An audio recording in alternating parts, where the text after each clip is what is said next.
নমস্কার বন্ধুরা, কেমন আছো তোমরা সবাই? আশা করি তোমরা সবাই ভালোই আছো। আমার একটি নতুন ব্লগে তোমাদেরকে অনেক অনেক স্বাগত জানাই। অনেক দিন পরে ভিডিও দিচ্ছি, কারণ ভিডিও করার একদম সময় পাচ্ছিলাম না, খুব ব্যস্ত ছিলাম কিছুদিন। আর আজকে আমি জন্মাষ্টমীর পুজোটা তোমাদের সাথে শেয়ার করব। আমি জন্মাষ্টমীর পুজোয় এবারে ব্রাহ্মণ দিয়ে পুজো করেছি। এটা আমার অনেক দিনের ইচ্ছে ছিল যে আমার গোপু সোনাদের আমি একটু ব্রাহ্মণ দিয়ে পুজো করাবো। তো ইচ্ছেটা তো পূরণ করতেই হবে, তাই না বলো? আর ইচ্ছে পূরণ করার মতো শান্তি সত্যি কিছুই আর হয় না, তাই না? তারপর দেখো, ওই দিন সকালে পুজোর জোগাড় যন্ত্র করতে করতে হঠাৎ দেখি রাধারানী সেজে মামার মেয়ে এসে গেছে। আর এসে পোজ দিয়ে ফটো তুলছে, আর আমাকে বলছে, বৌদি ভাই তুমি আমার একটু ফটো তুলে দাও। তো আমি বললাম, আজকে তো রাধারানীর সমস্ত ইচ্ছেই পূরণ করতে হবে, কারণ আজকে তো রাধারানী আর আমার শ্রীকৃষ্ণেরই দিন, তাই না? তো দেখো, লেগে গিয়েছিলাম। এই আমার গোপু সোনাদের দেখো অভিষেক করাচ্ছি, তোমরা পুরো ভিডিওটা দেখতে থাকো। আমাদের কি গোপু সোনাদের কিভাবে স্নান করাচ্ছি।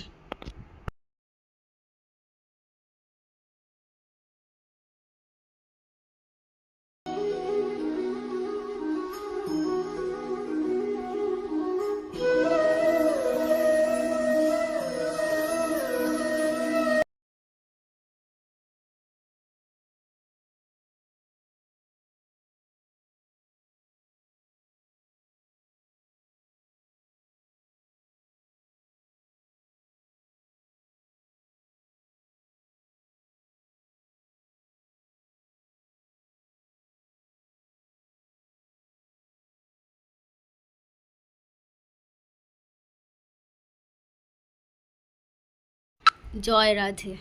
তো কি গো, আমার গোপু সোনাকে তোমাদের কেমন লাগলো অবশ্যই কিন্তু কমেন্টে জানিও।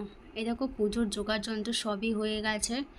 এখানে তালের লুচি বানিয়েছিলাম, পায়েস, মিষ্টি, তারপর মালপোয়া, তালের বড়া, সমস্ত কিছু বানিয়েছিলাম। আর এদিকে আমাদের পুরোহিত মশাইও এসে গিয়েছিল, উনি পুজোর সব নিয়মকানুন বলছিলেন। আর আমি তো ভিডিও করতেই থাকছিলাম, কারণ আমার সত্যি গোপু সোনাদের দিক থেকে আজকে চোখ একদমই সরছিল না। কত ভালো লাগছে বলো তো। আর ওই দেখো, ওইখানে আরও যে গোপালগুলো আছে ওগুলো আমাদের পাশের বাড়ির। আমি বললাম যে আজকে সবাই একসাথে পুজো হবে। আমার গোপু সোনা আর ওদের গোপু সোনা সবাই তো একটাই না বলো? তো একসাথে পুজো করলে সব ঠাকুরগুলোই তো একসাথে পুজো পাবে, তাই না? আমি সেই জন্য বললাম যে আন্টিদেরকে বললাম যে তোমাদের গোপু সোনাও আমাদের বাড়িতে নিয়ে যেও। আর ওই যে রাধা কৃষ্ণের মূর্তিটা দেখছো, ওটা আমার মামি শাশুড়িদের। ওদের বাড়িতে অসুস্থ ছিল, পুজো করতে পারেনি, তাই জন্য আমি বললাম যে এখানে পাঠিয়ে দাও, আমাদের তো এখানে পুজো হচ্ছেই, তোমার গোপাল কেন পুজো পাবে না, আমাদের এখানে পাঠিয়ে দিলে অবশ্যই পাবে। তো ওরা সত্যি আমার কথা শুনে গোপু সোনাকে পাঠিয়ে দিয়েছিল। আর এখানে ব্রাহ্মণ একের পর এক জোগাড় করতে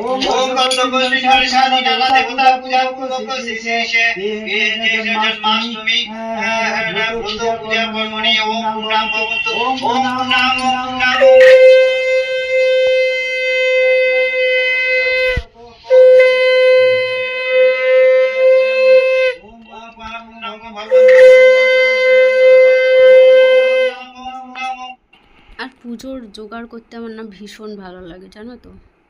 সত্যি বিশ্বাস করো, আমি যেদিন থেকে গোপাল এনেছিলাম না, আমার মনের মধ্যে শুধু একটাই স্বপ্ন ছিল যে যদি আমার কোনো দিনও ভগবান দিন দেয়, আমি নিশ্চয়ই ওদেরকে ভালো করে পুজো করব। আর আমি একাই করতাম জন্মাষ্টমীর পুজো, এমনি যেমন গোপালকে সবাই খেতে দেয় পুজোর দিন, একটু সাজিয়ে সেরকম করতাম। তো এই দিন আজ এইবারে আমার সত্যি মনস্কামনাটা পূর্ণ হয়েছে। তোমাদের কার কার এরকম মনের ইচ্ছা আছে অবশ্যই কমেন্টে জানিও। আর এটা না, এটা সত্যি শান্তি, জানো তো। আমি কিন্তু এতটা কৃষ্ণ ভক্ত আগে ছিলাম না, হঠাৎ করেই হয়ে গেছি। আর সেটা তার মধ্যে অনেক কারণ আছে, সেটা তোমাদের সাথে অবশ্যই একটা সময় পেলে অবশ্যই শেয়ার করব। আমার গোপু সোনাদের কাহিনী, আমি আমার গোপু সোনাদের কীভাবে কী পেয়েছি। আমার কিন্তু পেতলের গোপাল না, আমার মাটির গোপাল। আর এটাও আমাকে না দিয়েছে আমার খুব কাছের মানুষ, খুব ভালোবাসার মানুষ। সেই জন্য আমি এইগুলোকে খুবই যত্ন করে রাখতাম। আগে আমি কিন্তু এগুলো শোকেসে সাজিয়ে রাখতাম। অনেকে বলেছে যে গোপালদেরকে নাকি শোকেসে সাজাতে নেই, ওদেরকে পুজো করতে হয়। সেই জন্য আমি ওদেরকে দুবেলা জাস্ট ভোগ প্রসাদ দিই, সেরকম কোনো নিয়মকানুন করি না। কিন্তু আস্তে আস্তে কৃষ্ণের প্রতি ভক্তিটা এতটাই বেড়ে যাচ্ছে যে সেটা বলার মতো না। যাই হোক, ভিডিওটা কেমন লাগছে তোমরা অবশ্যই জানিও, আর আমার গোপুসোনাদের কেমন লাগছে সেটাও জানিও।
আর পুজোটা আমি অবশ্যই একা করতে পারতাম না যদি না আমার পাশে সবাই থাকতো। সবাই বলতে আমার শাশুড়ি মা আমাকে খুবই হেল্প করেছে পুজোতে। তোমরা আমি আগের ভিডিওতে বলেছি যে আমরা কলকাতায় দুজনে থাকি, আমি আর তোমাদের দাদাভাই। আর পুজোর কথা শুনে শাশুড়ি মাকে ডেকে নিয়েছিলাম, উনি খুবই হেল্প করেছে, সেই জন্যে আমি হয়তো পুজোটা করতে পেরেছি। আর তোমাদের ভালোবাসার জন্য হয়তো সব কিছু করার সাহসটাও পেয়েছি। যাই হোক, আমার পুজো কেমন লাগছে তোমাদের সেটা অবশ্যই জানিও। আর আরও বেশি করে আশীর্বাদ করো, যাতে আগামী দিনে আমি যেন এই পুজোটা আরও বড় করে করতে পারি। আর আগামী দিনে আমার গোপুসোনাদেরকে নিয়ে যে ইচ্ছেগুলো আমি যেন সেগুলো পূরণ করতে পারি, সেটা অবশ্যই তোমাদের ভালোবাসা থাকলে করতে পারবো। আর তোমাদের আশীর্বাদ থাকলে অবশ্যই করতে পারবো। দেখো, ভিডিও করতে করতে শাশুড়ি মা বলছে আমাদের ভিডিও তুলবি না, আবার দেখো এখানে পোজ দিচ্ছে। ওই যে সাদা শাড়ি পরে যেটা, ওটাই হচ্ছে আমার শাশুড়ি মা। খুব সুন্দর দেখতে, তাই না বলো? আর আমার শাশুড়ি মা খুব ইয়াং, জানো তো। যাই হোক, পুজো করতে করতে একটাই কথা মনে হচ্ছে যে আজকে আমার নিজের মা নেই এখানে পুজোতে। মাকে আসতে বলেছিলাম, কিন্তু মায়ের সময় করে উঠতে পারেনি, তাই জন্য ওই পুজোতে এবারে ছিল না। মা বললো তুই ভালো করে পুজো কর, আর মায়ের আশীর্বাদ সবসময় আমার সাথেই আছে, সেই জন্য আমি হয়তো সব কিছুই ভালোভাবে করতে পেরেছি। আর সমস্ত খাবার দাবার কিন্তু আমি বানিয়েছি, আর কিছুটা শাশুড়ি মা হেল্প করেছে, কিন্তু আমি বানিয়েছিলাম। আর আমার শাশুড়ি মা যা বলি তাই শোনে, কোনো কিছুতে না বলে না। তো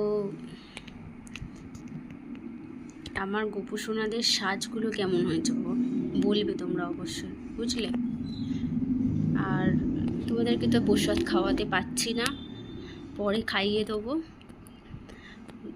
তো আমার ভিডিওটা কেমন লাগলো অবশ্যই জানিও। আর পুজো ভিডিও করতে করতেই পুজোটা শেষ হয়ে গেল।